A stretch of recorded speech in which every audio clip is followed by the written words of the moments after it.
मेरे प्यारे कांग्रेस के साथियों, किसान मजदूर भाइयों और बहनों, आज किसानों, मजदूरों और मेहनत कशों के सबसे बड़ा हमदर्द महात्मा गांधी की जयंती है।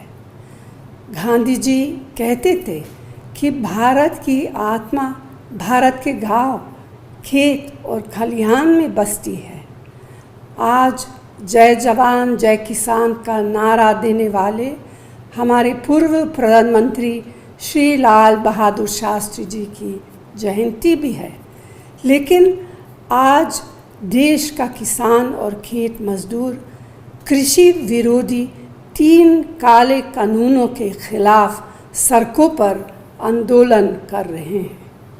अपना खून पसीना देकर देश के लिए अनाज उगाने वाले अन्नदाता किसान को मोदी सरकार खून के आंसू रुला रही है। कोरोना महामारी के दौरान हम सब ने सरकार से मांग की थी कि हर ज़रूरतमंद देशवासी को मुफ्त में अनाज मिलना चाहिए।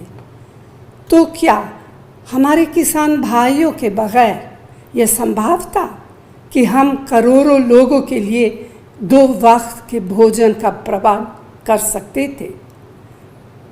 आज देश के प्रधानमंत्री हमारे अन्नदाता किसानों पर घोर अन्याय कर रहे हैं, उनके साथ नाइंसाफ़ी कर रहे हैं। जो किसानों के लिए कानून बनाए गए उनके बारे में उनसे सलाह मशविरा तक नहीं किया गया, बात तक नहीं की गई।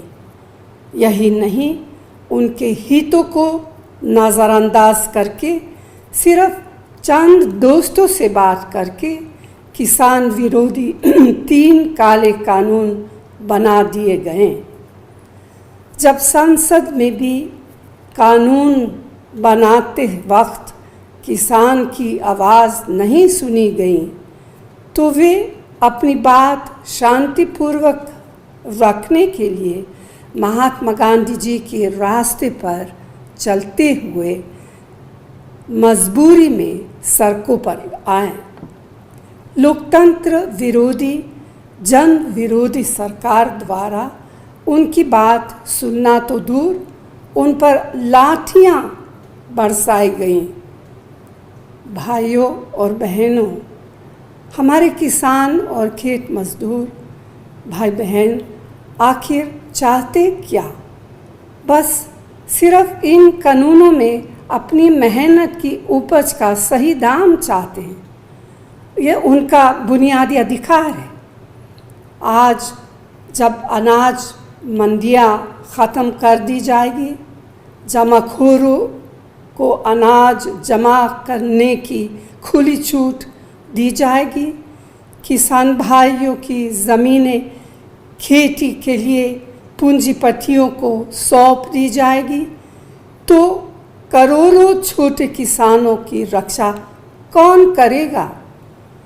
किसानों के साथ ही खेत मजदूरों और बटाईदारों का भविष्य जुड़ा है।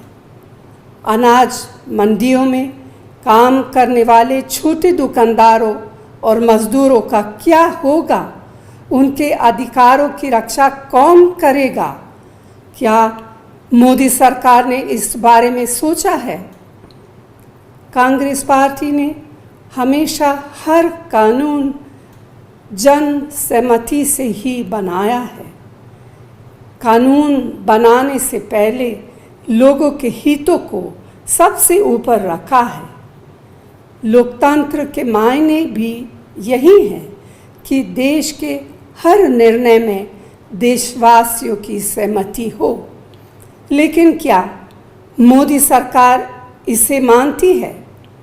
शायद मोदी सरकार को याद नहीं है कि वो किसानों के हक के भूमि के उचित मुआवजा कानून को ऑर्डिनेंस के माध्यम से भी बदल नहीं पाई थी। इन 3 काले कानूनों के खिलाफ भी कांग्रेस पार्टी संघर्ष करती रहेगी। आज हमारे कार्यकर्ता हर विधानसभा क्षेत्र और ज़िले में किसान और मजदूर के पक्ष में आंदोलन कर रहे हैं। मैं दावे के साथ कहना चाहती हूँ कि किसान और कांग्रेस का यह आंदोलन सफल होगा और किसान भाइयों की जीत होगी। जय हिंद।